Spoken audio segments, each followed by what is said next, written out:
The moment security escorted Elias Ward off Aerosky Flight 2187, the airline thought they'd handled another difficult passenger. They didn't know they'd just removed the silent billionaire who controlled their technology backbone and $4 billion in funding. As Elias walked calmly through the terminal, his fingers dialed a number. Pull the investment. All of it. Today. For years he'd built his empire in the shadows, while airlines like Aerosky perpetuated discrimination behind corporate smiles. The Carringtons could whisper their discomfort. Marla could check his first-class ticket twice, and security guard Brian Hale could mutter, "You people," all they wanted. They never imagined their casual racism would trigger not just a viral video, but the systematic dismantling of their company and the birth of something better from its ashes. Elias Ward hadn't gone looking for this fight, but he was absolutely prepared to finish it. Just before we get back to it, I'd love to know where you're watching from today, and if you're enjoying these stories, make sure you're subscribed, because tomorrow's special episode is one you definitely don't want to miss. Elias Ward checked his watch as he strolled through the airport terminal. 2 hours early, just as he preferred. He wore dark jeans, a simple gray button-down, and comfortable loafers. Nothing flashy, though the watch on his wrist cost more than most people made in a month. A lifetime of experience had taught him that blending in was often the wisest choice. Flight 2187 to Chicago, now boarding first class and priority members, announced a cheerful voice over the PA system. Elias approached the counter, passport and boarding pass ready. The gate agent glanced at his ticket and smiled. "Mr. Ward, we've upgraded you to first class based on your loyalty status. Enjoy your flight." "Thank you," Elias replied with a nod, shouldering his carry-on, a sleek leather bag containing his laptop and a single change of clothes. He traveled light, efficiently, without fanfare or entourage. Just another businessman making his way through the world. As he moved toward the boarding line, he noticed an elderly woman struggling with her roller bag. The wheel had caught on the carpet's edge, and she tugged at it with increasing frustration. "May I?" Elias asked, approaching her with a warm smile. The woman, white-haired and perhaps in her 70s, looked up with relief in her pale blue eyes. "Oh, thank you, young man. This silly thing has a mind of its own." With gentle efficiency, Elias freed the wheel and lifted her bag over the troublesome carpet edge. "There you go. These airport carpets can be tricky." "Such a gentleman," she remarked, patting his arm. "My grandson could learn a thing or two from you." From the corner of his eye, Elias caught a sharp glance from a man in an expensive suit, tailored to perfection, with cufflinks that glinted under the fluorescent lights. The man's face tightened into something between suspicion and disdain before quickly looking away. Elias pretended not to notice. He'd seen that look countless times before. Boarding proceeded smoothly. Elias found his seat in first class, 3A, a window seat. He stowed his bag in the overhead compartment and settled in, pulling out his phone to check his messages before takeoff. "Excuse me." A tight voice interrupted his concentration. Elias looked up to see the man who had glared at him earlier, now standing in the aisle beside his seat. Behind him was a woman with professionally highlighted blonde hair and a pearl necklace that probably cost as much as a used car. "I believe you're in our row," the man said, his tone implying something more than a simple observation. Elias glanced at his boarding pass. "I'm in 3A. "We're in 3B and C, the woman chimed in, her smile not quite reaching her eyes. "I'm Beatrice Carrington, and this is my husband, Leslie." Elias nodded politely. "Elias Ward." Leslie Carrington made no attempt to introduce himself properly. Instead, he exhaled through his nose and gestured for Elias to stand so they could access their seats. Elias obliged, stepping into the aisle to let them through. As Beatrice settled in next to him, she subtly shifted her purse to her lap instead of placing it under the seat, clutching it a bit too tightly. Leslie, now seated on the aisle, flagged down a passing flight attendant with a snap of his fingers. "Excuse me, miss," he called. "I'd like to check if there are any other seats available in first class." His eyes flickered briefly toward Elias.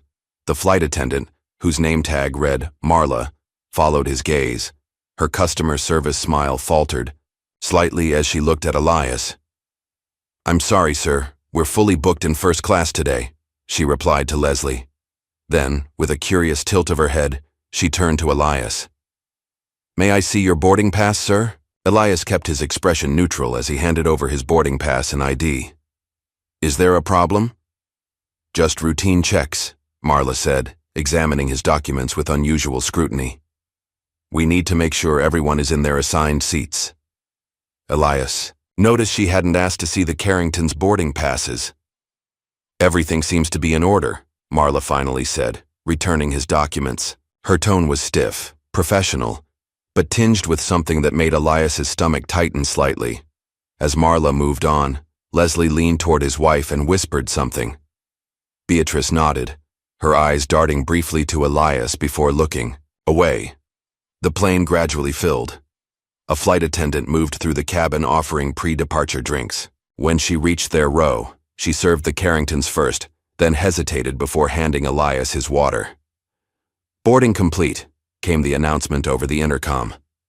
"Flight attendants, prepare for departure." Just as Elias was beginning to relax, Marla returned to his row. "Sir, could I see your boarding pass again?" Elias raised an eyebrow but reached for his phone where his boarding pass was stored. "Is there a specific concern I should know about?" "Please just comply with the request, sir," Marla replied, her tone hardening. "I'm simply asking for clarification," Elias said calmly. "This is the second time my documentation has been checked. While others, he's being uncooperative," Marla said to Leslie, as if seeking confirmation. Leslie straightened in his seat. "He's been aggressive since he sat down. My wife and I are feeling quite intimidated."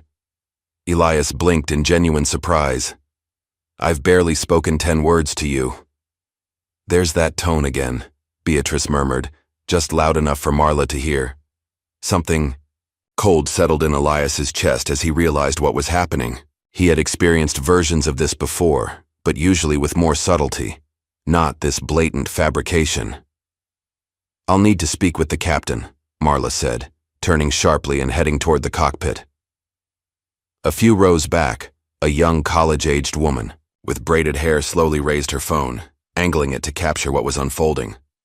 Moments later, the cockpit door opened. The captain spoke briefly with Marla, who gestured toward Elias's row. The captain nodded and picked up the intercom. "Ladies and gentlemen, we apologize for the delay. We'll be ready for departure shortly." 2 men in airport security uniforms boarded the plane. They walked directly to Elias's row. "Sir," the taller one said, "we need you to gather your belongings and come with us." The cabin fell silent. All eyes were on Elias now. "On what grounds?" Elias asked, his voice soft but clear. "The flight crew has reported disruptive behavior," the second guard said. "Please don't make this more difficult than it needs to be." Elias looked at the Carringtons, who were both suddenly very interested in their phones. He looked at Marla, who stood with arms crossed, avoiding direct eye contact. "I haven't been disruptive," Elias stated. "I'd like to speak with the captain directly." "That won't be necessary," the first guard said. "Your non-compliance is delaying departure for everyone. Please gather your things." The weight of dozens of stares pressed on Elias from all sides. Some passengers looked uncomfortable, others impatient, and a few were recording with their phones. With deliberate calmness, Elias stood and retrieved his bag from the overhead compartment. As he stepped into the aisle, the guards positioned themselves on either side of him. "This way," the taller guard said, placing a firm hand on Elias's upper arm. As they escorted him toward the exit, Elias maintained his composure. He walked with his head high, face expressionless, though his mind raced with calculations and implications. Just before reaching the door, the second guard, a muscular man, with a military-style haircut and a name tag reading Brian Hale, leaned in close. "You people always think the rules don't apply," he muttered, barely audible to anyone but Elias. Elias held the man's gaze for a long, silent moment before continuing down the jetway and into the terminal. Once clear of the gate area, Elias moved to a quiet corner near a window overlooking the tarmac. He watched as his flight pushed back from the gate without him on board. Only then did he reach for his phone. He scrolled through his contacts, selected a number, and waited. When the call connected, he spoke softly, but with crystal clarity. "It's me. I need you to pull the investment. All of it. Today." He paused, listening. "Yes, I'm certain. I'll explain later." As he ended the call, his phone chimed with a notification. The video was already spreading across social media. A black man being escorted off a plane while doing nothing wrong. The caption, "Flying while black strikes again. When will it end?" Elias slipped his phone into his pocket and walked toward the exit. Behind him, a storm was brewing, but his face revealed nothing. Not yet. Newark, New Jersey, 1985.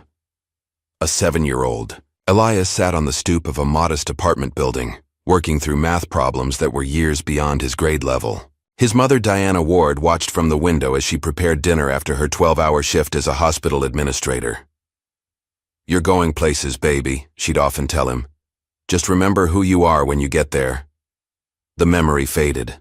As Elias entered his penthouse office in downtown Manhattan, floor-to-ceiling windows offered a panoramic view of the city that had both challenged and rewarded him. The space was minimalist but tasteful. No flashy displays of wealth, just quality and purpose in every detail. "They're waiting for you in the conference room," said Marlon Cho, Elias's executive assistant and closest confidant since their MIT days 20 years ago. Marlon handed Elias a tablet displaying the viral video from the plane. The footage had amassed over 3 million views in just 6 hours. "Did they identify you yet?" Marlon asked. "Not by name," Elias replied, "but it's just a matter of time." They walked together to the conference room where Elias's legal team had assembled. The atmosphere was tense, charged with both outrage and purpose. "Mr. Ward," began Talia Winters, his chief legal counsel, "we've drafted cease and desist letters to Aerosky Airlines regarding their slanderous statements about your behavior, but I suspect you have something else in mind." Elias nodded, taking his seat at the head of the table. "Aerosky Airlines doesn't know who they removed from that plane today. It's time they found out." He turned to the screen at the front of the room, which displayed the holdings of Ward Global Ventures, a private equity firm that operated almost entirely out of the public eye. Among the dozens of companies and startups listed, one name stood out: SkySync Technologies. SkySync provides the software infrastructure for over 60% of U.S. airlines, Elias explained, including Aerosky's entire fleet. They also depend on our capital investments to maintain their international certifications. "And they have no idea you own the controlling interest," Marlon added. "Correct, and now I'm pulling both the technology licenses and the funding." The room fell silent for a moment as the implications set in. "Sir," one of the younger attorneys ventured, "that would effectively ground their entire operation within weeks." "I'm aware," Elias replied simply. Back at Aerosky's corporate headquarters, the day had been proceeding like any other. In his corner office with its ostentatious aviation memorabilia, CEO Victor Langford was reviewing quarterly projections with his executive team. "These numbers are promising," he said, leaning back in his leather chair. "Our new route expansions are exceeding expectations." His assistant knocked and entered without waiting for a response. "Sir, you need to see this." She handed him a tablet displaying the viral video.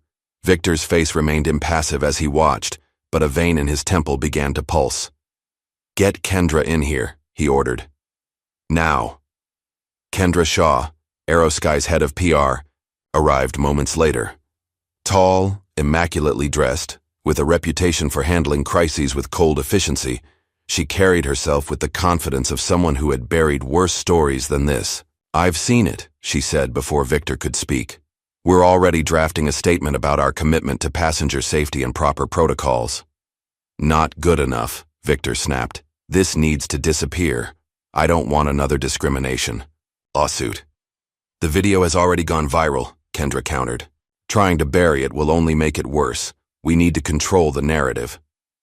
As they argued strategy, Beatrice Carrington entered, still wearing the same pearl necklace from the flight. As a board member of Aerosky and Victor's longtime ally, she had immediate access. "Victor, you need to get ahead of this," she said without preamble. "That man on the plane, I didn't recognize him at first, but I think he's someone important. Victor dismissed her concern with a wave. He's nobody, just another angry passenger who didn't follow instructions. He turned back to Kendra. Issue the standard statement. Say we're investigating the incident, or whatever the usual line is. As Kendra left to manage the PR response, Victor's phone rang. It was the CFO, his voice tight with alarm. Something's happening with our shares, he reported. They're being sold off in large blocks by an unknown entity. We've dropped 4% in the last hour alone. Victor frowned. That's odd timing. Keep an eye on it. Back in his office, Elias watched a financial dashboard as HeartScars stock began its downward slide. It was just the beginning. Marlon, I need the files on HeartScars' previous discrimination cases, he said, turning away from the screen. Marlon pulled up a secure folder on his tablet. 8 settlements in the past decade, all with strict NDAs.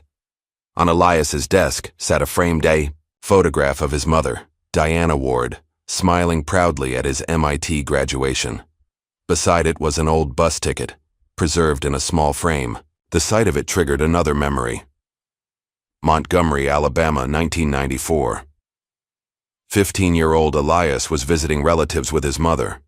They boarded a Greyhound bus, and the driver had told Diana to move to the back, despite there being open seats. In the front, it's not the 60s anymore, Diana had said firmly, refusing to move. The driver threatened to kick them off. A white passenger had intervened, saying, "Let them sit where they want." Only then did the driver back down. That night, Diana had told Elias, sometimes you have to draw a line, even when it costs you something. The memory faded as Elias focused back on the present moment. It's happening again, he murmured, touching the frame of the bus ticket. Sir? Marlon looked up. Nothing, Elias replied. Did you find anything on a woman named Ava Grayson? Marlon nodded. Former compliance officer at HeartScars. Raised concerns about biased passenger removal policies 3 years ago. She was let go shortly after and hasn't worked in aviation since. Find her, Elias said. I think we need to talk. Meanwhile, at HeartScars headquarters, the situation was deteriorating rapidly. The CFO burst into Victor's office without knocking. We're losing access to SkySync's systems, he reported, his face pale. Our entire booking infrastructure, flight planning software, maintenance scheduling, it's all being revoked. What?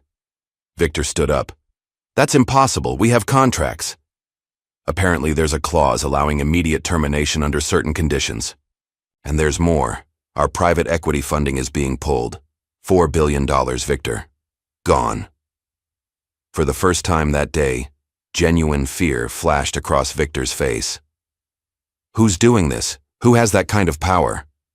The CFO handed him a folder. The order came from Ward Global Ventures. Victor stared at the name, not immediately making the connection. Ward? Who the hell is that? Elias Ward, the CFO said quietly. The man we had removed from Flight 2187 this morning. The blood drained from Victor's face as recognition dawned. The quiet guy in 3A? That was Elias Ward? Yes. And he owns the technology that keeps our planes in the air. Victor sank back into his chair. Get him on the phone. Right now. But Elias Ward had no intention of taking their calls. Not yet. In a modest apartment in Brooklyn, Ava Grayson was packing her belongings. After 3 years of struggling to rebuild her career, she had finally accepted a corporate compliance position in Seattle, far below her qualifications, but at least in her field. Her phone rang with an unknown number. She almost ignored it, but something made her answer. Ms. Grayson? My name is Marlon Cho. I represent Elias Ward of Ward Global Ventures. He'd like to meet with you regarding HeartScars Airlines. Ava's hand tightened around the phone. I signed an NDA. I can't discuss my time there. Mr. Ward is aware of the NDA. He's prepared to have his legal team review it for any potential loopholes. In the meantime, he'd like to offer you a consulting position to help identify patterns of discrimination in commercial aviation. The pay is substantial. Ava hesitated. Why me? Because you tried to do the right thing once before, Ms. Grayson. Mr. Ward respects that. After Ava agreed to meet, Marlon returned to Elias's office. "She'll see you tomorrow morning." Elias nodded, turning his attention back to his computer. "What's the status on the Aviation Safety Commission application?" "Moving forward," Marlon replied. "Though I'm curious, why apply now? You've avoided public roles for years." Elias's gaze drifted to the photograph of his mother. "Because sometimes silence is complicity." A notification pinged on Elias's phone. It was a message from an unknown number with a link to an old job application. His application to HeartScars Airlines from 15 years ago. He'd been fresh out of MIT, brilliant but naive, applying for a software engineering position that he was overqualified for. At the bottom was a handwritten note. "Background doesn't match our culture. Reject." It was signed by a much younger Victor Langford. Elias stared at the image, a sardonic smile forming on his lips. The universe had a strange sense of humor sometimes. "Marlon," he said, "do you remember when I applied to HeartScars right after graduation?" Marlon looked up. "The job you never heard back about?" "Of course. I just found out who rejected me." Elias showed him the image. Victor Langford himself. "That's poetic," Marlon said after a moment. "It's more than that," Elias replied. "It's a pattern, one that's about to be broken." He stood, gazing out at the Manhattan skyline. "They dragged me out of a seat I already bought. Now I'll show them what it feels like to lose control of the cockpit." By evening, HeartScars stock had dropped 12%. Emergency meetings were being held in boardrooms and government offices. Airline industry analysts were scrambling to understand the sudden shift in the market. And Elias Ward, the man who had been silently building an empire, while others underestimated him, sat in his home office reviewing the plans for what would come next. On the television in the corner, a news anchor was reporting on the viral video. "Sources have identified the passenger as Elias Ward, founder of Ward Global Ventures. HeartScars Airlines has issued a statement saying they are looking into the incident, but declined further comment." Elias turned off the TV.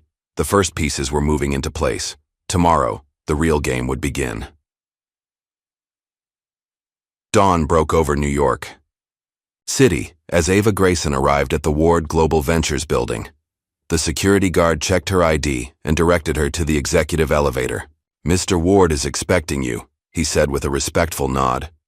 When the elevator doors opened on the top floor, Marlon was waiting to escort her to Elias's office. "Thank you for coming," Elias said, rising to greet her. "I appreciate your time," Ava studied him carefully. "You're not what I expected." "What did you expect?" "Someone louder, more obviously powerful." She took the seat he offered. "Your name wasn't well known at HeartScars, but your company's technology was everywhere. We just didn't know who was behind it." "I prefer it that way," Elias replied. "Or, I did until yesterday." He explained his situation and what he hoped to accomplish. As he spoke, Ava's expression shifted from skepticism to cautious interest. "So you want me to help you dismantle HeartScars?" she asked when he finished. "No," Elias corrected. "I want you to help me transform it, or replace it with something better." Ava considered this. "You know they'll fight back. They have political connections, media allies." "I'm counting on it," Elias said with a slight smile. "That's part of the plan." As Ava left with a preliminary contract to review, Elias turned his attention to the latest reports from his financial team. HeartScars was in freefall, their stock down 30% since the previous day, their operations scrambling as key systems became increasingly unstable. Victor Langford was making desperate calls to regulators, claiming unfair business practices. But Elias had anticipated this. Every step he'd taken was meticulously legal, leveraging clauses buried in contracts that HeartScars' own lawyers had approved years ago without understanding their implications. By noon, the story had evolved. Financial news networks were reporting on the connection between the viral video and HeartScars' plummeting value. Social media was ablaze with speculation and outrage. "Mr. Ward," Marlon said, entering with fresh reports. "Trevor Lynn from GNN is requesting an exclusive interview." Not yet, Elias replied. Let them wonder a little longer. As the day progressed, more details emerged about HeartScars' history of discrimination. Anonymous sources, many likely encouraged by Ava Grayson's network, began sharing stories with journalists about their experiences with the airline. By evening, the narrative had completely shifted. HeartScars wasn't just dealing with one PR disaster. They were facing a reckoning for years of systemic issues that had been carefully hidden from public view. In his home that night, Elias sat on his balcony overlooking Central Park. The lights of the city glimmered below, a testament to human ambition and ingenuity, and also to the inequalities that persisted despite all that progress. His phone rang. It was Marlon. They know everything now, Marlon reported. HeartScars' board is in emergency session. There's talk of asking Victor to step down. And the new aviation logistics system? Elias asked. Ready for implementation. The partner airlines are eager to switch, especially after today's news. Elias nodded to himself. Good. Tomorrow we go public with the full plan. He paused, looking out at the city. It's time they understood this isn't about revenge. It's about changing the system. As he ended the call, Elias thought again of his mother's words. Sometimes you have to draw a line, even when it costs you something. For HeartScars, that cost was about to become very clear. Morning sunlight slanted through the blinds of HeartScars' executive boardroom as Victor Langford stared in disbelief at the financial report in front of him. The numbers didn't lie. Their stock had plummeted nearly 20% overnight, and the downward spiral showed no signs of stopping. How the hell did we miss this? Victor slammed his palm on the polished mahogany table. Someone explained to me how one passenger we removed from a flight now threatens our entire operation. The CFO, James Peterson, cleared his throat nervously. It appears that Elias Ward's holdings are far more extensive than anyone realized.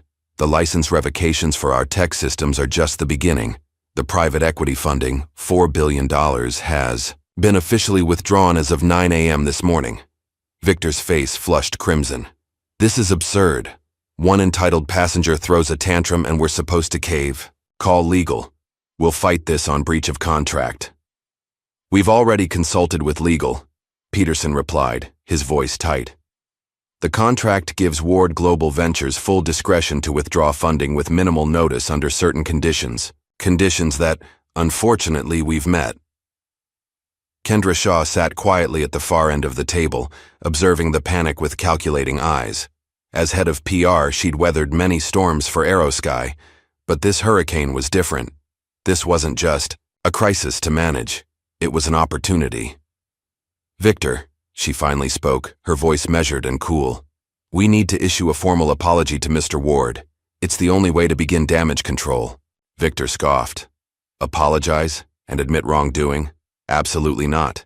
This was a routine removal of an uncooperative passenger. Our staff followed protocols.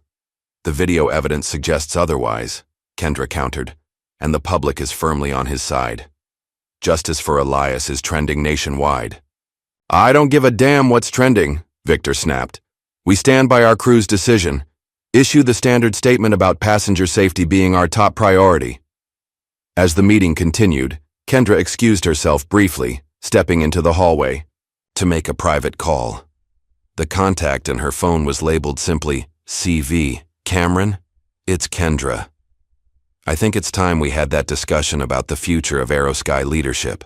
Cameron Voss had been Victor's rival for the CEO position 5 years prior.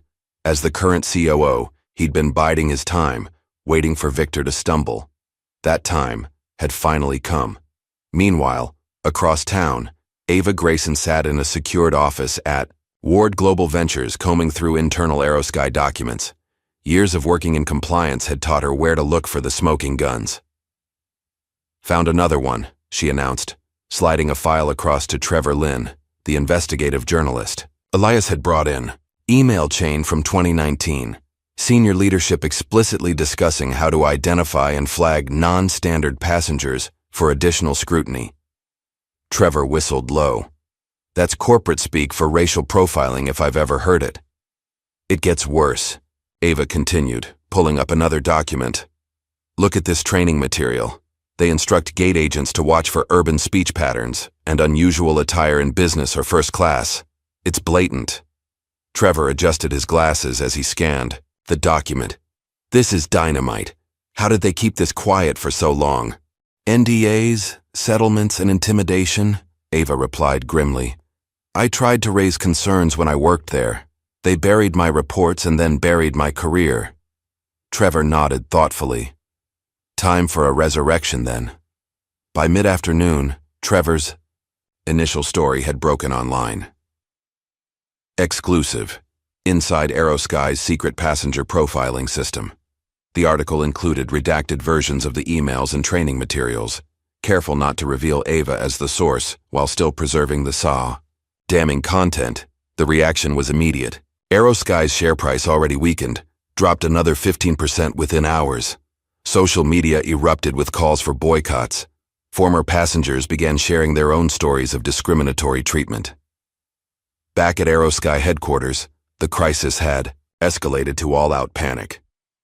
Sir, we're getting calls from every major news outlet, Victor's assistant reported, her usually composed demeanor cracking. And the FAA has requested all documentation related to our passenger removal policies for the past 5 years. Victor loosened his tie, feeling the walls closing in. Where the hell is Kendra? She should be handling this. But Kendra was in Cameron, Voss's office, reviewing a strategy to present to the board, one that ended with Victor's removal and Cameron's ascension, with Kendra as his second-in-command. In another part of the building, a junior flight attendant named Sarah Jensen stared at her computer screen in the crew lounge. The internal message board was buzzing with activity, with current and former staff sharing their experiences with the company's unwritten red flag practices, the unofficial profiling system that targeted certain passengers, particularly people of color in premium cabins. Sarah had witnessed it firsthand, but had always been too afraid to speak up. Now, with anonymity provided by the internal forum, she began typing her own account of what she'd seen over 3 years with the airline. What she didn't realize was that dozens of other employees were doing the same thing, and that several were forwarding these accounts directly to news outlets. By evening, HeartScars was bleeding from 1,000 cuts. Their customer service lines were overwhelmed with cancellations. Their social media accounts were flooded with angry comments. And a group of Wall Street analysts had just downgraded their stock from hold to sell. In a private conference room, the board of directors convened an emergency session without Victor present. The question isn't whether Langford stays, said Roland Whitman, the board chairman. It's how quickly and quietly we can remove him without making this worse. Another board member leaned forward. What about this Elias Ward? Who is he really, and why does he scare us this much? Because he has the power to destroy this company with a phone call, Roland replied gravely. And so far he's only given us a taste of what he can do. Victor, unaware of the board's meeting, retreated to his office and poured himself a generous scotch. His phone rang. Cameron Voss calling to check in on how he was handling the crisis. Don't worry about me, Cam, Victor said, the alcohol loosening his tongue. I'm not going down because of some entitled nut. He caught himself, but the slur had already escaped. What Victor didn't know was that Kendra had advised Cameron to record the call. The incriminating audio was now safely stored in her personal files, insurance for the next phase of her plan. As night fell over the city, Elias sat in his home office, watching the destruction of HeartScars unfold on multiple news channels. A headline crawled across the bottom of one screen. Passenger boycott grows. Mothers with biracial children join protest against HeartScars. The camera cut to a woman holding a young boy's hand as she spoke passionately to the reporter. If that's how they treat a successful businessman like Mr. Ward, what chance does my son have? Marlon entered with a fresh pot of coffee. Quite a day, he observed, pouring 2 cups. Elias nodded, accepting the coffee. And we're just getting started. The media wants your statement, Marlon reminded him. They've been calling non-stop. Let them wait, Elias replied. I won't speak until the time is right. Let them drown in their own silence for a while longer. As he spoke, his phone lit up with a text from Ava. You need to see this. It was a video of a mother and her biracial son at the airport, turning away from the Aerosky check-in counter and tearing up their tickets. The caption read, "My son deserves better. Boycott Aerosky. Stand with Elias." The video had already been shared over 1,000,000 times. Elias set down his phone and gazed out at the city lights. "I won't speak yet," he repeated softly. "But when I do, they'll wish they'd never heard my name." The C. Headline of Trevor Lynn's comprehensive exposé practically screamed from computer screens and smartphones across the country. The Pattern of Prejudice: How Aerosky Airlines Systematically Removed Passengers of Color. The article was a masterpiece of investigative journalism, meticulously researched, corroborated by multiple sources, and devastating in its conclusions. It connected Elias Ward's removal to dozens of similar incidents over the past decade, all of which had been quietly settled and buried by Aerosky's legal team. "This was never about one incident or one passenger," Trevor wrote in the piece. "This was about a corporate culture that normalized discrimination and punished those who questioned it." Within hours of publication, the article had been shared by celebrities, politicians, and business leaders across the political spectrum. The consensus was clear: Aerosky's actions were indefensible. That same morning, Beatrice Carrington appeared on national morning news, apparently determined to salvage her reputation. "I felt threatened," she insisted, her pearl necklace gleaming under the studio lights. "My husband and I were simply trying to enjoy our flight when this man became confrontational." The host, to her credit, wasn't having it. "Mrs. Carrington." The video clearly shows Mr. Ward sitting quietly. At no point does he raise his voice or make any threatening gestures. "You weren't there," Beatrice countered, her smile tightening. "There's such a thing as reverse racism, you know. White people can be victims too."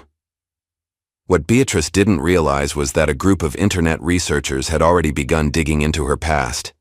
By noon, screenshots of her old social media posts were circulating widely, posts filled with racial slurs and derogatory comments about minorities in white spaces.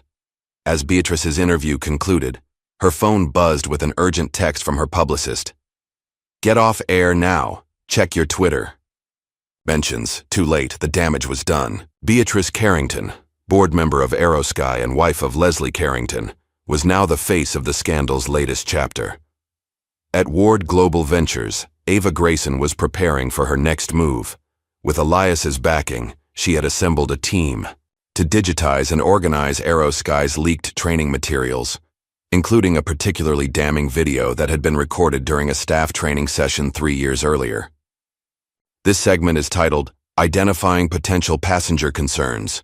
The trainer in the video explained to a room full of flight attendants and gate agents. "Pay close attention to urban speech patterns, unusual attire in business class, or passengers who seem out of place in premium cabins." The subtext was unmistakable. Ava's hands trembled slightly as she watched. She remembered sitting in that very training, raising her hand to question the guidelines, and being told afterward that she wasn't a team player. "Are you okay to proceed with this?" Elias asked gently, noticing her reaction. Ava squared her shoulders. "More than okay. This needs to be seen." The training video was released at precisely 2 p.m., strategically timed to dominate the afternoon news cycle. Within an hour, it had been played on every major network, accompanied by commentary from civil rights lawyers, aviation experts, and former Aerosky employees who confirmed its authenticity. By late afternoon, Aerosky's stock had fallen another 12%, bringing the total loss to nearly 45% of its value in just 2 days. Meanwhile, in a modest home in the suburbs, Henry Grayson, Ava's father and a former Aerosky pilot, watched the unfolding scandal with mixed emotions. 15 years earlier, he had been one of the airline's most respected captains until a single incident changed everything. During a routine flight, Henry had corrected a dangerous error made by his white co-pilot, a man with powerful connections within the company. Days later, Henry was called into a meeting where he was accused of emotional instability and creating an unsafe work environment. Despite his impeccable record, he was fired, and effectively blacklisted from the industry. The doorbell rang, pulling Henry from his thoughts. When he opened the door, Elias Ward stood on his porch. "Mr. Grayson," Elias said, offering his hand. "I'm Elias Ward. Your daughter suggested I speak with you." Henry regarded him warily but invited him in. "You're the man from the plane, the one they're talking about on the news." "I am," Elias confirmed, taking a seat in Henry's living room. "But I'm here to talk about you, actually."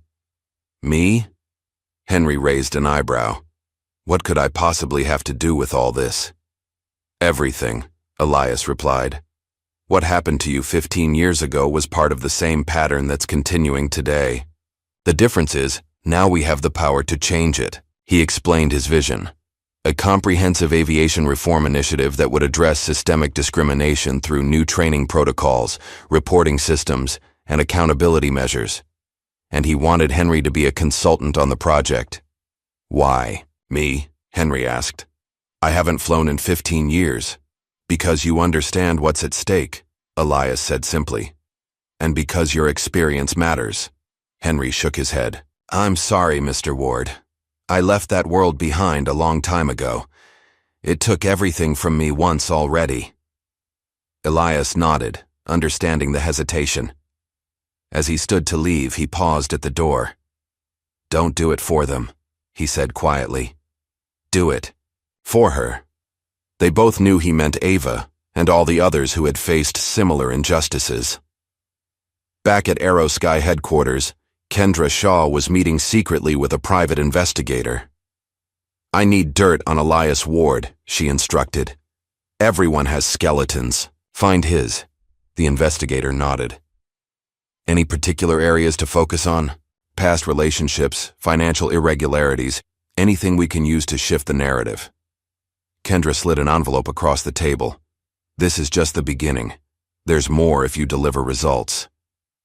What Kendra didn't know was that Trevor Lynn had sources everywhere, including inside HeartScars' PR department. By evening, he knew about her smear campaign and had already alerted Elias. "Let them come," Elias said when Trevor called with the warning. "They won't find anything that hurts me, but their attempt will make an interesting addition to your next article." That night, HeartScars' leadership held another emergency meeting. The atmosphere was grim, with board members openly discussing the possibility of bankruptcy if the situation continued. "We need to settle with Ward," one executive argued, "whatever it takes." "He's not returning our calls," another replied, "and his lawyers say he's not interested in settlement talks." Victor Langford, who had managed to hold on to his position for now, slammed his fist on the table. "This is extortion. He can't just destroy a company because he didn't like how he was treated on one flight." In the corner of the room, Cameron Voss exchanged a knowing glance with Kendra. Victor's days were numbered, and they both knew it. As discussions continued, a junior assistant burst into the room, her face pale. "I'm sorry to interrupt, but you need to see this right now." She turned on the large screen at the front of the room where a financial news channel was breaking a major story. Elias Ward reportedly developing new airline venture. The reporter continued. Sources close to Ward Global Ventures confirm that proprietary aviation technology is being routed to a new entity registered as New Sky Airways. Industry analysts suggest this could represent a direct competitor to established carriers with state-of-the-art systems and a focus on equity and service. The boardroom fell silent as the implications sank in. Elias Ward wasn't just punishing HeartScars, he was planning to replace them. In a different part of town, a group of minority pilots were meeting with lawyers from Ward Global Ventures. These were pilots who had experienced discrimination at HeartScars over the years, passed over for promotions, subjected to extra scrutiny, or fired for minor infractions that white pilots routinely got away with. "Mr. Ward is prepared to fully fund a class action lawsuit," the lead attorney explained. "But more importantly, he wants to offer all of you positions with a new venture he's developing." The pilots exchanged skeptical glances. They'd heard promises before. "Why should we trust him?" asked one veteran captain. "Because unlike HeartScars, Mr. Ward knows what it's like to be judged for the color of his skin rather than the content of his character," the attorney replied. And because he's putting $100 million behind this initiative. That got their attention. The next morning, Victor Langford made one last desperate attempt to salvage the situation. He instructed his assistant to arrange a private meeting with Elias Ward. "Tell him I want to discuss resolution options," Victor said. "Person to person, no lawyers." The message was delivered, but Elias's response was brief and pointed. "You already had your moment to hear me. You chose to remove me." By afternoon, the class action lawsuit had been filed, generating yet another wave of negative press for HeartScars. The plaintiffs included not just the pilots, but former flight attendants, gate agents, and even passengers who had experienced discrimination. As media coverage intensified, Kendra Shaw made her final move. Using a secure, anonymous email account, she sent the recording of Victor's racial slur to every major news outlet in the country. Within hours, the audio was playing on a continuous loop across television, radio, and internet platforms. HeartScars CEO Victor Langford caught using racial slur to describe Elias Ward. The headlines blared. The board didn't even need to meet to make their decision. By 5 p.m., Victor Langford had been terminated effective immediately, with a terse statement from the company disavowing his comments. In his penthouse apartment, Elias watched the news coverage of Victor's downfall on a large television screen. As the clip of the slur played yet again, he picked up the remote and turned off the TV. "Now," he said quietly to the empty room, "it begins." The morning after Victor Langford's racial slur went public, HeartScars stock plummeted an additional 22% within the first hour of trading. The company had lost nearly half its market value in just 3 days, a catastrophic collapse that financial analysts were already calling the Ward effect. In the gleaming glass towers of Wall Street, traders stared at their screens in disbelief as the numbers continued to fall. Even those who had predicted trouble hadn't anticipated such a swift and brutal decline. "Is HeartScars going to survive this?" asked a CNBC anchor, her voice grave as she addressed a panel of aviation industry experts. "That remains to be seen," replied a silver-haired analyst. "But with their technology licenses revoked, their funding pulled, and now this PR nightmare, it's difficult to imagine a scenario where they emerge intact." At HeartScars headquarters, panic had given way to resignation. Employees whispered in hallways, updated their resumes at their desks, and took personal items home, just in case. The atmosphere was that of a sinking ship, with everyone quietly, preparing for the worst while maintaining a brittle facade of normalcy. In the executive boardroom, an emergency meeting had been called. Board members filed in with grim expressions, many having flown in overnight from across the country. Roland Whitman, the board chairman, called the meeting to order with a somber tap of his knuckles on the polished table. "I think we all understand the gravity of our situation," he began, his voice tight with controlled stress. "The events of the past 72 hours have brought us to the brink. Our stock is in free fall. Our partners are distancing themselves. And our CEO has been recorded using a racial slur to describe the very man who now holds our fate in his hands." The room remained silent, the gravity of their predicament hanging heavy in the air. "Victor Langford must be removed immediately," said Thomas Bailey, one of the oldest board members. "There can be no debate on this point." Nods of agreement circled the table, and Beatrice Carrington as well, added another board member. Her television appearance and those social media posts have made her position untenable. Beatrice, who was notably absent from the meeting, had been placed on a leave of absence the previous evening after her racist social media history had gone viral. Her husband, Leslie, had also gone silent, neither returning calls nor appearing in public. "Agreed," Roland said. "But removing them won't be enough. We need to demonstrate meaningful change, and we need to do it quickly." As the discussion continued, Kendra Shaw sat quietly at the far end of the table, her expression carefully neutral despite the satisfaction she felt within. Everything was proceeding exactly as she had planned. Victor was finished. Beatrice would soon follow.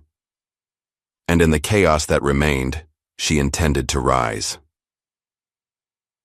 When a junior executive suggested they needed new leadership with a fresh perspective, Kendra allowed herself a small, calculated intervention.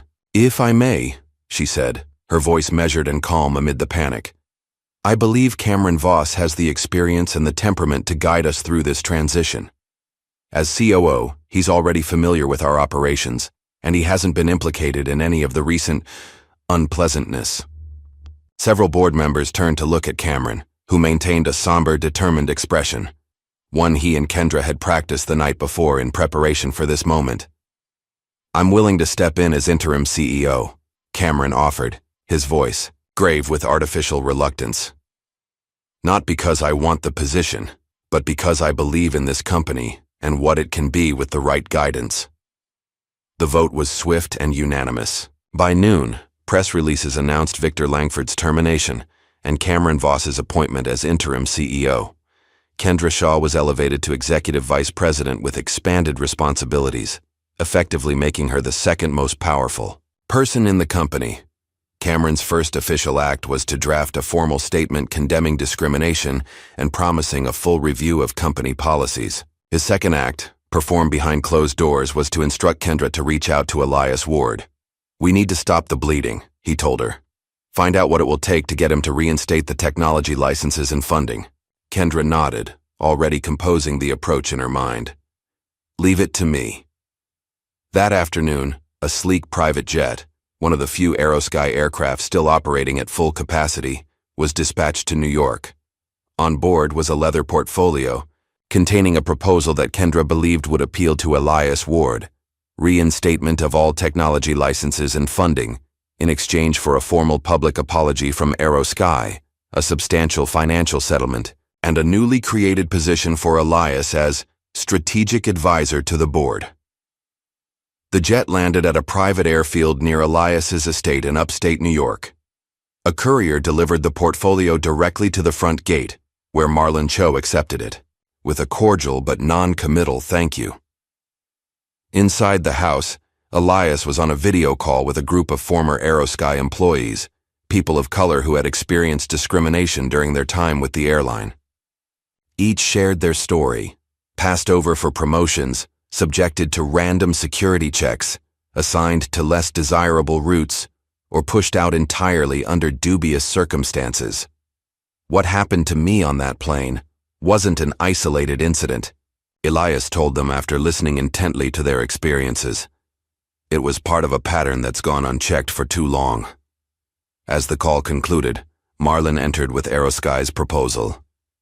They sent a private jet with this, he said, placing the portfolio on Elias's desk.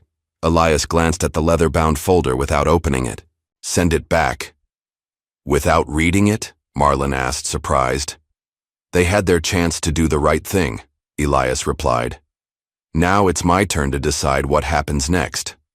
Marlon nodded, understanding the message. I'll have it returned immediately. That evening, a news alert buzzed on phones across the country. HeartScars proposal rejected. Elias Ward returns offer unopened. The rejection sent another shockwave through the aviation industry. HeartScars stock, which had briefly stabilized following the leadership changes, dropped another 8% in after-hours trading. Meanwhile, in a quiet neighborhood outside Atlanta, Henry Grayson sat on his porch, deep in thought. Since Elias Ward's visit, he had been wrestling with whether to join the aviation reform initiative. 15 years of bitterness had hardened his heart against the industry that had destroyed his career and tarnished his reputation. His phone rang. It was his daughter, Ava. Have you decided yet? She asked, skipping pleasantries. Henry sighed. I don't know, Ava. What good would it do? The system is broken. That's exactly why we need you, Ava replied. Mr. Ward isn't just talking about changing things, he's actually doing it. He has the resources and the influence to make real change happen. And what happens when the spotlight moves on to something else? Henry challenged. What happens when people forget about the man who got thrown off a plane and everything goes back to business as usual? It's not going back, Ava insisted. Not this time. After they hung up, Henry walked inside and opened the closet where his pilot's uniform still hung, preserved in plastic. He ran his fingers over the wings pinned to the jacket, wings he had earned through years of hard work and dedication, only to have them stripped away unjustly. Don't do it for them, Elias had said. Do it for her. Henry picked up his phone and dialed a number. In Washington, D.C., the rapidly escalating situation had caught the attention of powerful people. Several senators with ties to the airline industry and donors connected to HeartScars were growing concerned about the implications of one man wielding so much influence over a major carrier. Senator William Parker, whose campaign had received substantial contributions from HeartScars' corporate PAC, called a press conference to express his concerns about market stability and the potential impact on consumers. While discrimination has no place in American business, Parker stated, carefully threading the political needle, we must also consider the thousands of jobs at stake and the essential service that HeartScars provides to communities across our nation. I am calling for a measured approach that addresses legitimate concerns without destabilizing an entire industry. What the senator didn't mention was the frantic call he had received from Roland Whitman earlier that day, pleading for political intervention to help save the airline. Within hours of the senator's statement, a coordinated campaign began across certain news outlets questioning whether Elias Ward had too much power and whether his actions constituted a dangerous precedent of private retribution against public companies. Elias watched these developments with a calm that unnerved those around him. Rather than responding directly to the political pressure, he focused on the next phase of his plan. Marlon, he said as they reviewed the day's developments, what's the status of the safety system license? Marlon pulled up a document on his tablet. According to our contracts, the revocation takes full effect in 48 hours. After that, HeartScars loses access to our collision prevention AI. Elias nodded thoughtfully. And the alternatives available to them? Nothing comparable in the short term, Marlon replied. Our system is integrated into their entire fleet. Replacing it would take months, if not years. Later that evening, as Elias was preparing for bed, his phone buzzed with an urgent message from Marlon. You need to see this now. Attached was a legal document that had just been filed by HeartScars' new leadership. It was a formal threat claiming that if Elias didn't reinstate access to the safety system within 48 hours, they would hold him personally responsible for any incidents that occurred as a result. The implication was clear. If a plane went down, they would blame him. Elias read the document twice, his expression hardening. The move was desperate, cynical, and completely in line with the corporate culture he was fighting against.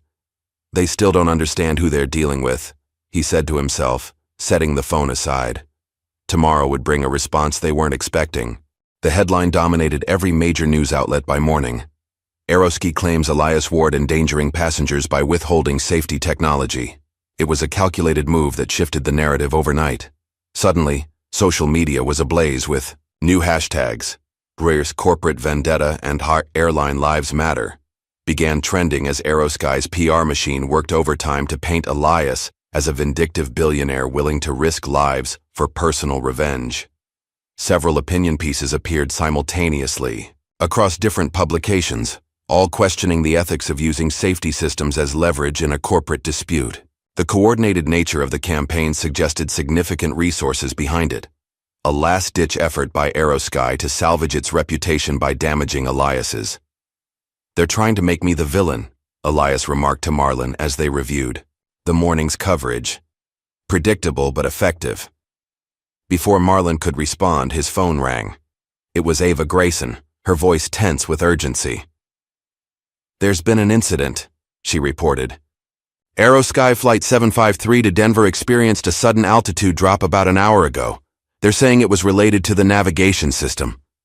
Elias's expression remained calm, but his eyes sharpened. Casualties? No. The pilot managed to stabilize the aircraft. Everyone's safe, but passengers were terrified. It's all over social media already. And they're blaming our system, Elias concluded. Yes, Ava confirmed. Cameron Voss is giving a press conference in 30 minutes, and the advance word is he'll be directly calling you out for endangering lives. After ending the call, Elias sat in silence for a moment. Then he turned to Marlon. Get me the flight data from our system. And call Trevor Lynn. Tell him I'm ready to talk. On camera today. The timing of the incident was suspicious. The safety system was still fully operational. The License revocation wouldn't take effect for another day. Either this was a genuine technical issue being opportunistically exploited, or something more sinister was at play. By mid-afternoon, Cameron Voss stood before a forest of microphones, his face grave with practiced concern. Today's incident demonstrates the very real human cost of Mr. Ward's vendetta against our airline, he declared. While we thank God no one was injured, this near miss serves as a sobering reminder of what's truly at stake. We are calling on Mr. Ward to put passenger safety above personal grievances and reinstate the critical systems our aircraft depend on. The performance was compelling. Cameron managed to appear both righteous and reasonable, a corporate leader, concerned only with public safety. The fact that the incident had occurred while the system was still fully operational wasn't mentioned. As Cameron continued his statement, televisions across the nation suddenly cut to breaking news. Elias Ward. To give first public interview since Aeroski incident. In a studio across town, Elias sat opposite Trevor Lynn, both men composed and serious as the red light on the camera signaled they were live. Mr. Ward, thank you for joining us today, Trevor began. I think the question on everyone's mind is simple. Are you putting airline passengers at risk by withdrawing your technology from Aerosky? Elias met the question directly. No, I am not, and I'd like to explain why. With calm precision, he outlined how his company's technology had actually prevented countless potential incidents over the years.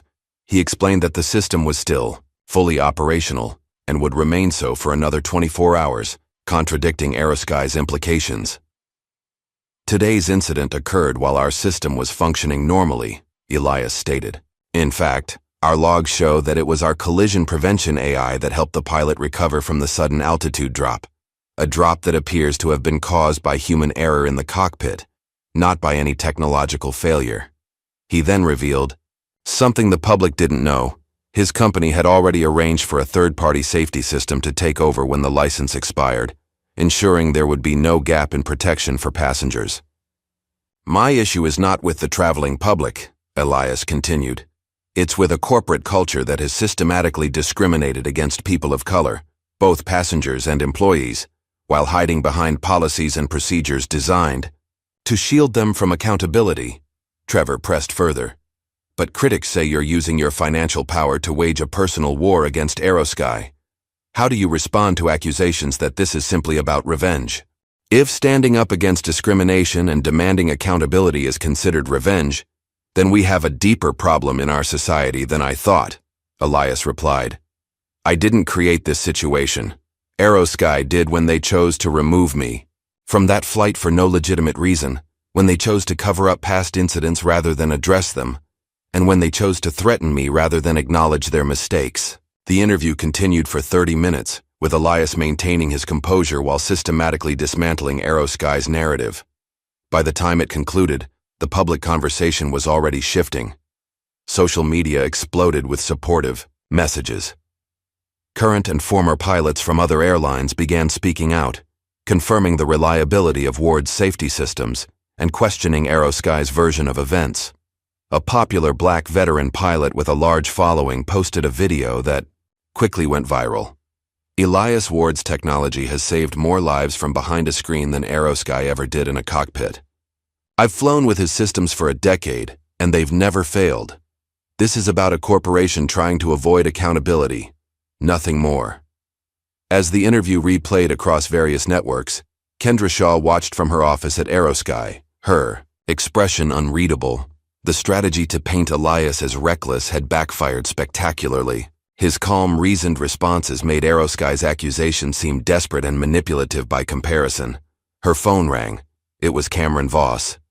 We need a new approach, he said without preamble, his voice tight with frustration. Ward just demolished our entire narrative in 30 minutes. I'm already working on it, Kendra replied, her mind calculating the next move. She had underestimated Elias Ward once. She wouldn't make that mistake again. After hanging up, Kendra stared out her office window at the Aerosky corporate campus below. The company was still salvageable, she believed, but not with Cameron Voss at the helm.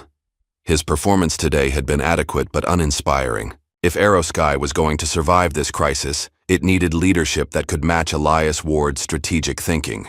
leadership like hers. Meanwhile, across town, Beatrice Carrington was growing desperate. Confined to her luxury penthouse as the scandal raged, she had watched her social standing collapse overnight. Friends weren't returning calls. Charity boards were quietly removing her name from their websites. The exclusive social circle she had cultivated for decades was disintegrating around her. "We need to fight back," she told her husband Leslie, who sat slumped in an armchair still wearing the previous day's clothes. "Find something on Ward. There must be something we can use." Leslie looked up, his eyes hollow with defeat. "It's over, Beatrice. Our HeartScars stock is worth half what it was a week ago. The board has made it clear we're not welcome back. What exactly are we fighting for?" "Our reputation," Beatrice snapped. "I refuse to be canceled by some tech billionaire with a racial chip on his shoulder." She picked up her phone and scrolled through her contacts until she found the name she was looking for. A former flight attendant who had once mentioned an uncomfortable encounter with a male passenger years ago. Beatrice had barely paid attention at the time, but now she wondered if that passenger might have been Elias Ward. It was a desperate move, but Beatrice was a desperate woman. The next morning, a small right-wing blog published a story with the headline, "Former Flight Attendant Accuses Elias Ward of Harassment." The story was thin on details and relied heavily on anonymous sources, but it was enough to catch the attention of certain news outlets looking for a fresh angle on the ongoing saga. By noon, the accusation had spread across several platforms. Though most mainstream outlets were treating it with appropriate skepticism, the timing was suspicious, and the lack of concrete details made it difficult to verify. What Beatrice hadn't counted on was the flight attendant herself, now a mother of 3 living in Oregon, coming forward to set the record straight. "I never accused Elias Ward of anything," Jessica Taylor stated firmly in a video posted to her social media accounts. The incident being described involved a different passenger entirely, and it was resolved years ago through proper channels.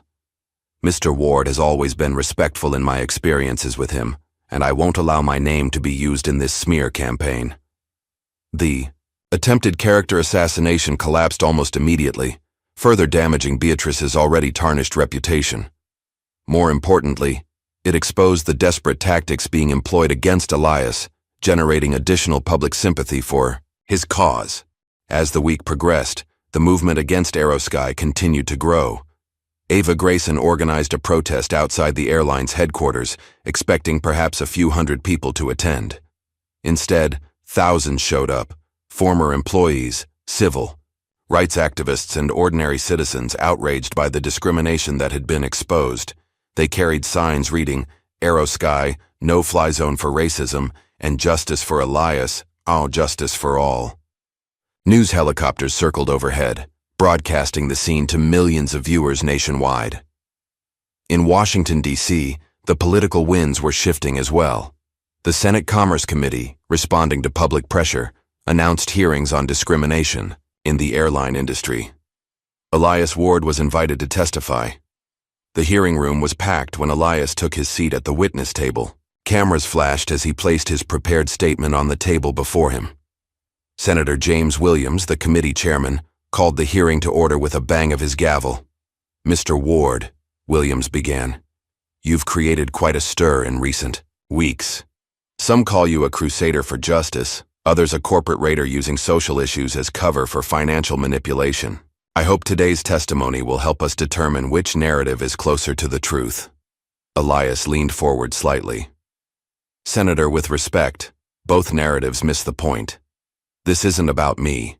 It's about a pattern of discrimination that has gone unchecked for too long in an industry that serves the public trust." For the next hour, Elias methodically outlined the evidence his team had gathered: internal documents, statistical patterns of passenger removals, testimony from former employees, and his own experience.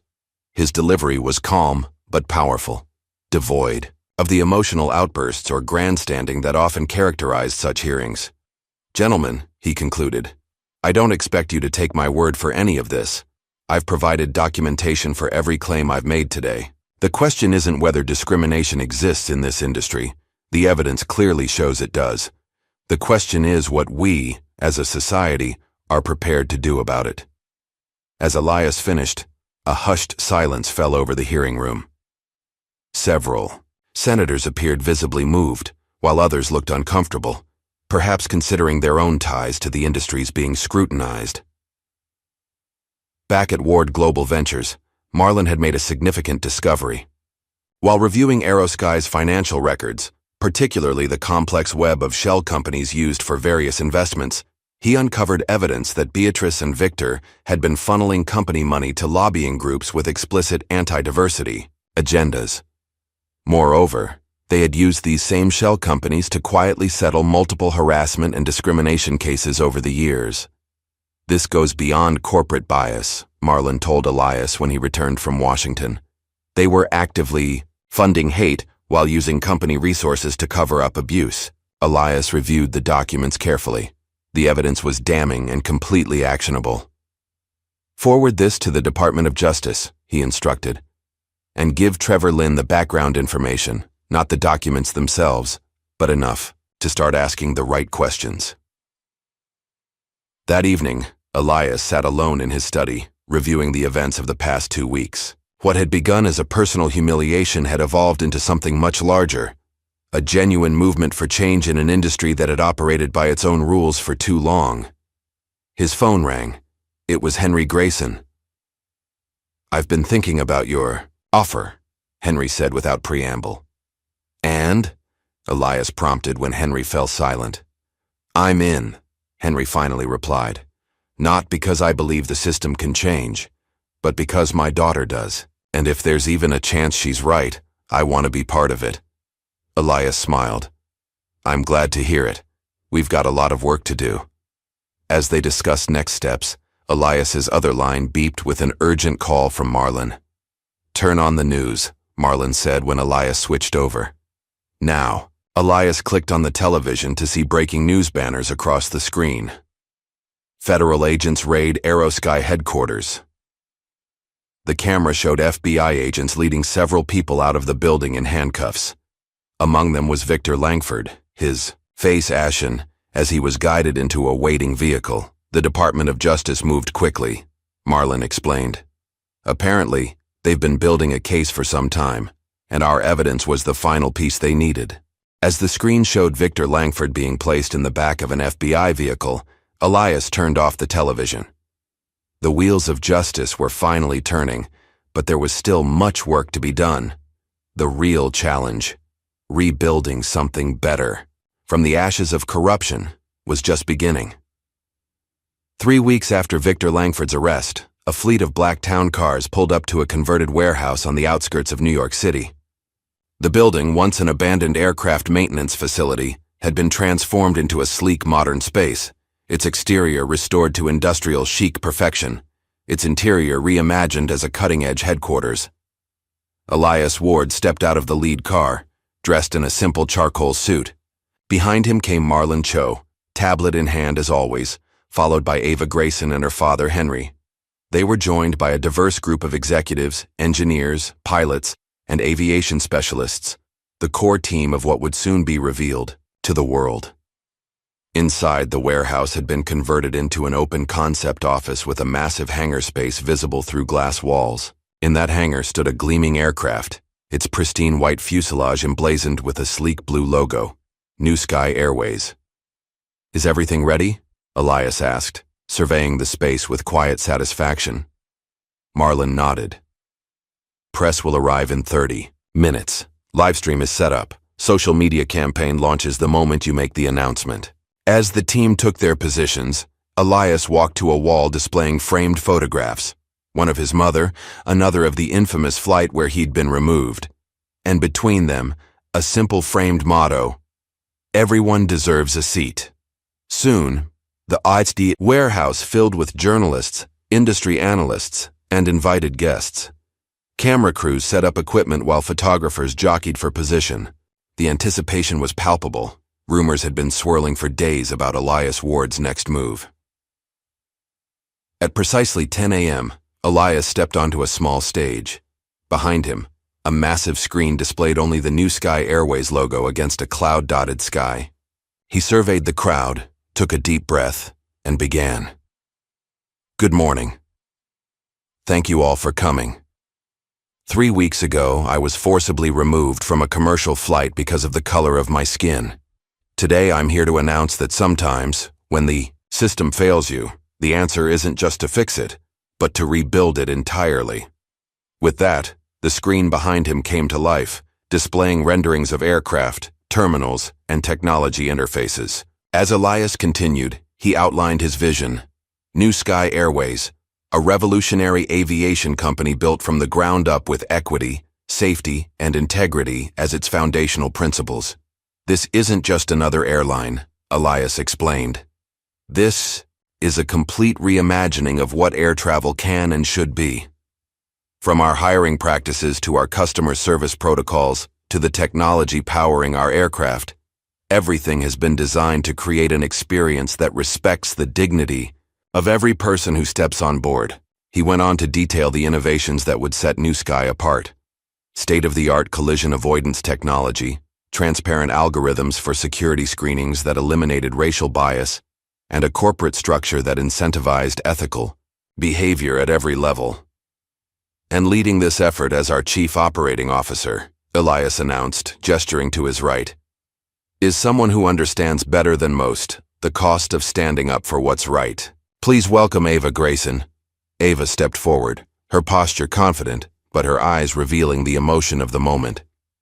3 years after being pushed out of the aviation industry for raising concerns about discrimination, she was returning, not as a compliance officer but as a top executive. Thank you, Elias, she said, taking her place at the podium. When I was fired from HeartScars for questioning their practices, I never imagined I'd have the opportunity to help build something better. Today marks not just a new chapter for me, but a chance to create the kind of aviation company I always believed was possible. Ava announced her first initiative as COO, a comprehensive hiring program targeting underrepresented pilots, flight attendants, mechanics, and administrators across the country. The pipeline would include partnerships with aviation schools and historically black colleges and universities, as well as scholarship opportunities for students from underserved communities. Our goal isn't just diversity for its own sake, she explained. It's about building a workforce that reflects the passengers we serve, and creating an environment where everyone can thrive based on their talents and dedication, not their appearance or background. As Ava concluded her remarks, Elias returned to the microphone to make another major announcement. The establishment of a $100 million aviation scholarship fund named in honor of Henry Grayson and Diana Ward, Elias's late mother.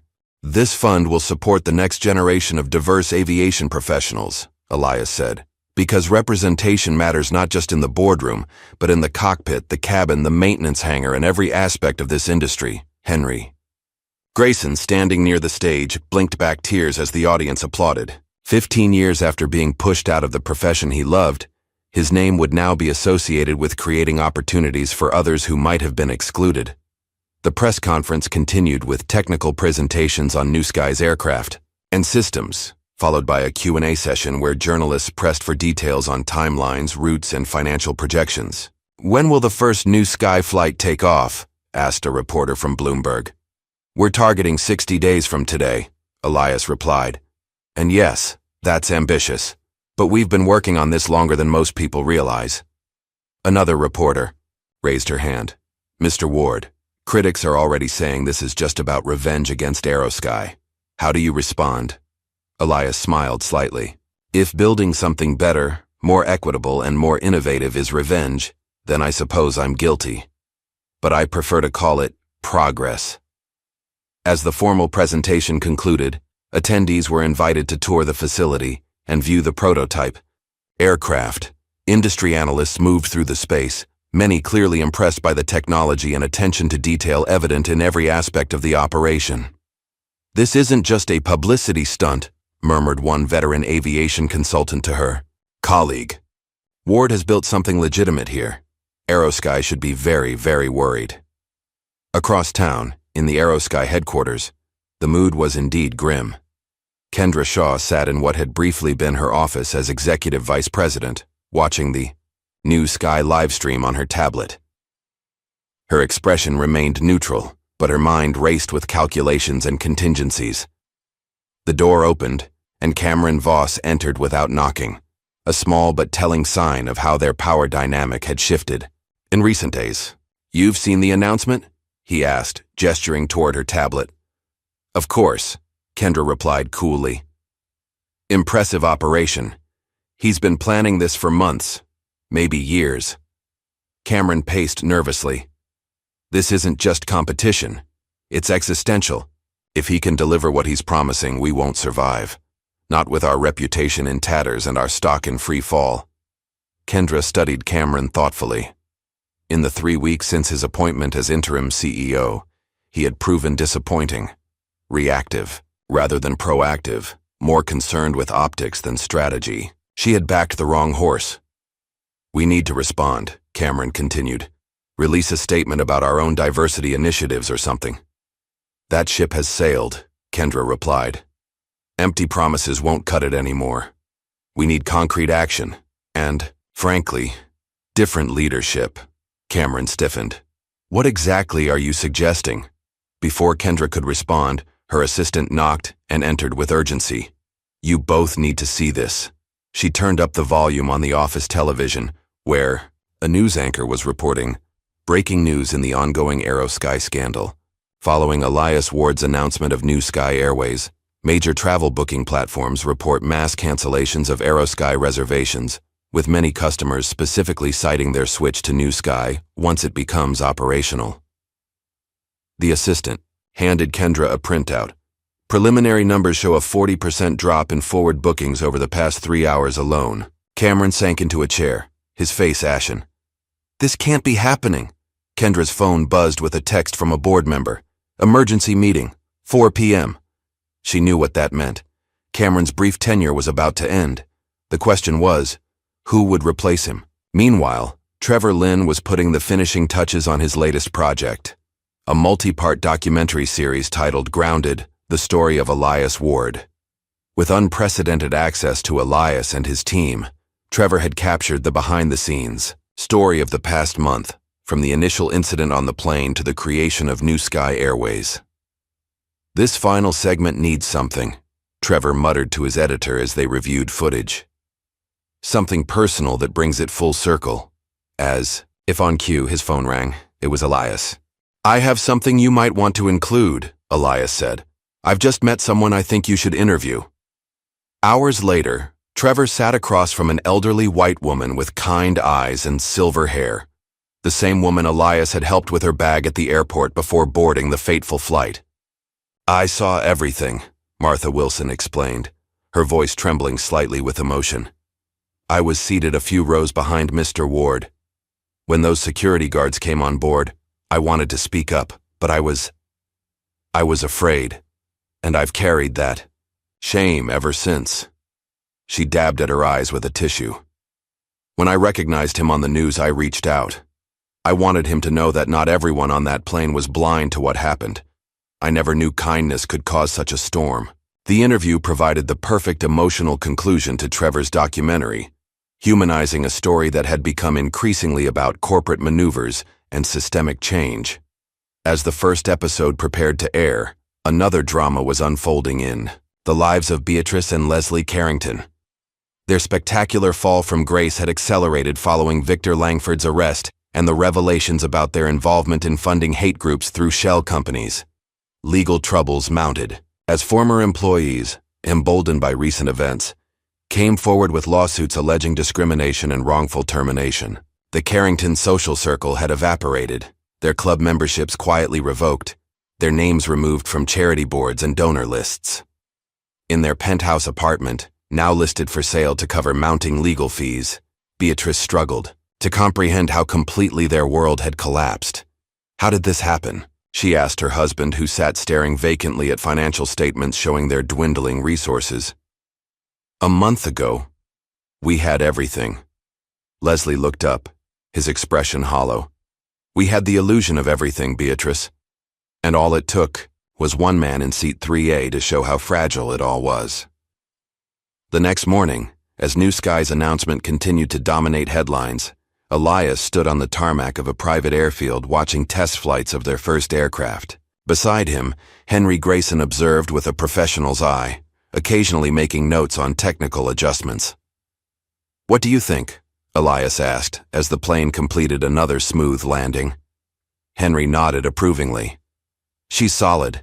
The avionics. Package is unlike anything I've seen. Responsive, intuitive. Your engineers did remarkable work," Elias smiled. "They'll be glad to hear that from you." They walked together toward the hangar, where preparations continued for New Sky's inaugural flight. Engineers huddled over computers, mechanics fine-tuned equipment, and trainers worked with the first class of flight attendants, a diverse group selected not just for their service skills, but for their commitment to the company's mission. "You pray." "No," Henry said thoughtfully. "When you first approached me about this, I thought you were naive. That one man, even with your resources, couldn't change an industry this entrenched in its ways. And now?" Elias prompted. Henry gestured to the activity around them.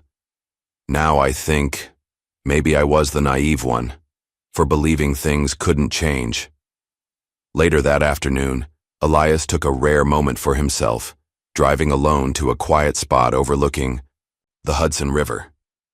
He parked and sat on a bench facing the water, watching the sunset paint the sky in vivid oranges and purples. His phone buzzed with a text from Marlon. "First New Sky tickets go on sale tomorrow. Projections show we'll sell out within hours." Elias smiled to himself, then put the phone away. Success was gratifying, but in this moment of solitude, his thoughts turned to his mother. What she would have thought of all this, how proud she might have been. "I drew the line, Mom," he whispered to the fading light. "Just like you taught me." As dusk settled over the city, Elias Ward looked out at the horizon, not at what had been, but at what was yet to come. 5 years later, a young black girl, no more than 7 years old, clutched her mother's hand as they moved through the sleek terminal of New Sky Airways' main hub. Her eyes were wide with wonder, taking in the soaring architecture and the diverse faces of the staff moving efficiently through their duties. "Look, Mom," she exclaimed, pointing to a wall display showing the cockpit crew of their upcoming flight. "The pilot looks like Grandpa." Her mother smiled, squeezing her hand. "That's Captain Ramirez. And yes, honey, that's one of the special things about New Sky. Their pilots come from all kinds of backgrounds." As they approached the gate, a flight attendant greeted them warmly. "First time flying with New Sky?" she asked, noticing the girl's excitement. "Yes," the child replied. "I want to be a pilot when I grow up." The flight attendant knelt to her level. "Well, we have a program you might be interested in. It's called Future Flyers. Would you like some information for your mom?" As the attendant provided details about New Sky's youth aviation program, a silver-haired man observed the interaction from a discreet distance. Elias Ward, now in his early 50s, had perfected the art of visiting his own company incognito. Baseball cap pulled low, casual clothes, no entourage to draw attention. These periodic, unannounced visits allowed him to see New Sky as passengers, experienced it, not as the polished presentation executives prepared for him, but as the living, breathing reality of his vision. What he saw pleased him.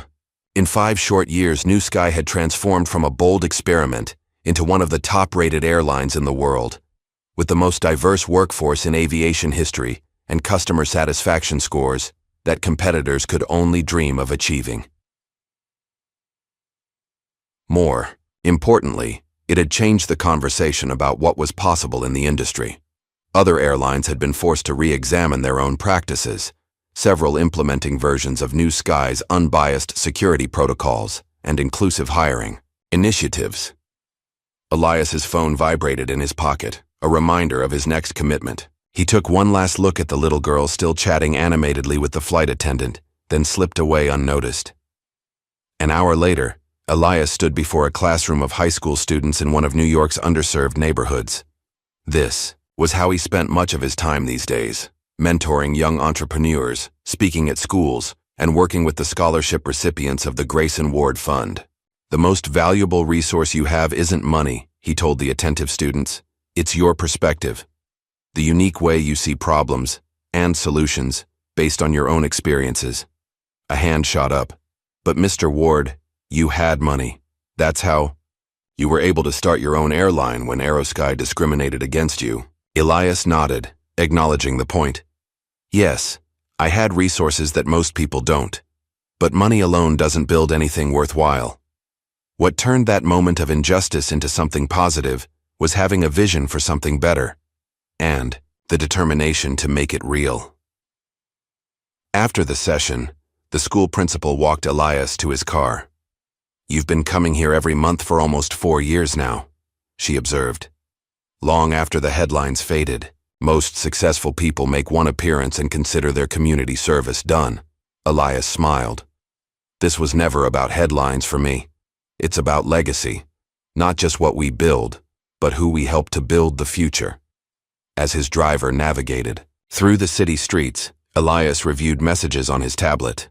Among them was an update from Ava Grayson, who had recently launched her own consulting firm focused on bringing equity to all forms of transit, buses, trains, subways, using the principles that had proven successful at New Sky. The Chicago Transit Authority has agreed to implement our training program, Ava reported. That makes 17 major transit systems now using our equity framework. The skies were just the beginning. Elias sent a brief note of congratulations, proud of how far Ava had come. From a blackballed compliance officer to a respected industry leader in her own right, hers was exactly the kind of success story that validated their work. Another message came from Marlon, now running international expansion for New Sky. He had just concluded a TED Talk titled Rewriting Flight Paths, Justice and Infrastructure, and attached a link to the video, which was already trending online. Your influence extends far beyond aviation now, Marlon wrote. Companies across dozens of industries are adopting similar reforms after seeing what we accomplished. They're calling it the Elias effect. As the car continued its journey, Elias's thoughts drifted to those who had stood on the other side of history. Aerosky still existed, though in dramatically reduced form, a regional carrier with a fraction of its former roots and revenue. After multiple leadership changes and a Chapter 11 reorganization, it had emerged as a cautionary tale taught in business schools worldwide. Victor Langford had served 14 months in federal prison for financial crimes related to the shell companies and misappropriation of corporate funds. Upon his release, he had retreated from public life, occasionally spotted at second-tier industry events but largely forgotten.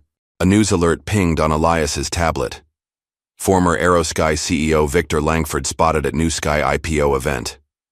The accompanying photo showed a gray-haired Victor watching from the periphery as New Sky executives rang the opening bell. His expression, empty. No anger, no resentment, just the vacant stare of a man witnessing the consequences of his own failings. Elias dismissed the alert without dwelling on it. Victor Langford belonged to the past, and Elias's focus remained firmly on the future. His schedule for the afternoon included a planning meeting for the unveiling of a memorial statue at New Sky's headquarters, a powerful bronze sculpture honoring all wrongfully profiled travelers. The design featured abstract figures of diverse backgrounds standing tall and unbowed, surrounding a central inscription, "Never again, removed for who you are." The artist, a renowned sculptor whose own father had experienced discrimination while traveling in the 1960s, had created a piece that captured both the pain of past injustices and the hope of a more equitable future. Elias had been moved to tears when he first saw the completed design. Later that evening, Elias met with Marlon for their weekly dinner, a tradition that had endured through all the changes of the past 5 years. Their friendship, forged in their MIT days and strengthened through countless challenges, remained one of the constants in Elias's life. "I've been thinking about Ghana," Elias said as they finished their meal. "It's time I took that trip." Marlon raised an eyebrow. "The one your mother always talked about? Tracing her family roots?" Elias nodded. "I've been putting it off for years, always too busy with one thing or another. But I think it's time." "A vacation would do you good," Marlon agreed. "When was the last time you took more than 2 days off?" "This wouldn't be a vacation," Elias corrected him. "More of a pilgrimage. Something I need to do for myself, not for New Sky, or the foundation, or anything else." 2 weeks later, Elias found himself sitting on the porch of a small guest house in a coastal village in Ghana. No security detail, no business meetings, no speaking engagements. Just a man reconnecting with a part of his heritage his mother had always wanted to explore. The sun was setting over the Atlantic, painting the sky in brilliant hues of orange and purple. Local children played soccer in the distance, their laughter carrying on the warm breeze. Elias took a deep breath, feeling the weight of responsibilities and achievements momentarily lift from his shoulders. For the first time in years, perhaps decades, he was simply present, neither planning the next move nor reflecting on the past. Just existing in the moment, watching the same sun that had illuminated his ancestors' lives sink below the horizon. Meanwhile, thousands of miles away, a new sky flight cruised smoothly at 35,000 feet. In row 12, a young white man in his 20s settled nervously into his seat, his first time flying. Beside him sat an older black woman who noticed his white-knuckled grip on the armrest. "First flight?" she asked kindly. He nodded, embarrassed. "That obvious, huh?" "Everyone's a first-time flyer once," she assured him. "You're in good hands. New Sky has an excellent safety record." "Thanks," he said, his grip loosening slightly. "I guess I'm being silly." "Not at all," she replied. "Flying can be intimidating. I'm Grace, by the way." "Tom," he responded with a shy smile. As the plane banked gently toward its destination, they fell into easy conversation. Two strangers sharing a journey, their interaction unmarked by tension or suspicion. Just two people, experiencing the simple human connection that travel at its best can facilitate. It was a small moment, unremarkable in many ways, but it represented everything Elias Ward had fought for. A world where people could simply be people, where one's appearance didn't determine how they were treated, where everyone truly deserved a seat. 1 week later, Elias stood on that same Ghanaian porch, watching his final sunset before returning to the United States. His phone rang. Marlon, checking in. "How's the pilgrimage going?" Marlon asked. "It's been clarifying," Elias replied, his voice reflective. "I needed this more than I realized." "The company's still standing without you," Marlon assured him, "though everyone's asking when the boss is coming back." Elias chuckled. "Soon enough. But I've been thinking, maybe it's time to step back a bit, let the next generation take more of the reins." "Planning your legacy?" Marlon asked, only half joking. "In a way," Elias admitted.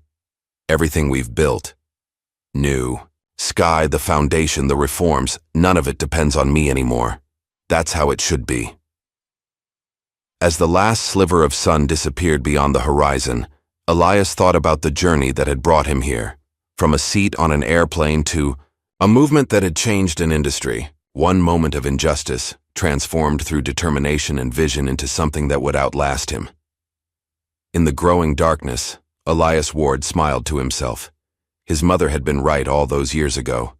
Sometimes you did have to draw a line, even when it cost you something. But sometimes that line became the foundation for something far greater than anyone could have imagined. The next day, as his plane lifted off from Ghanaian soil, Elias gazed out the window at the receding landscape. A flight attendant approached, offering a welcome beverage. "Enjoying the view, sir?" she asked. "Very much," Elias replied. "There's something special about seeing the world from above. It gives you perspective." She nodded thoughtfully. "That's what I love about this job. Every day we're literally rising above." As the aircraft climbed into the cloudless blue sky, Elias thought about all the people who would never know his name, but whose lives were different because of the stand he had taken. Passengers who would be treated with dignity, employees who would be valued for their skills rather than judged by their appearance, and future generations who would grow up in a world where such basic decency was expected rather than exceptional. "They threw me off their plane," he murmured, too quietly for anyone else to hear, "but I built my own, and I made sure it had room for everyone." The plane banked gently, catching the sunlight on its wings as it continued its ascent into the limitless sky. What price are you willing to pay to stand against injustice when the system itself feels unmovable? Elias Ward's story reminds us that, sometimes, dignity demands more than silence. If this journey from discrimination to transformation moved you, please like and subscribe for more stories that challenge our world and imagine better possibilities.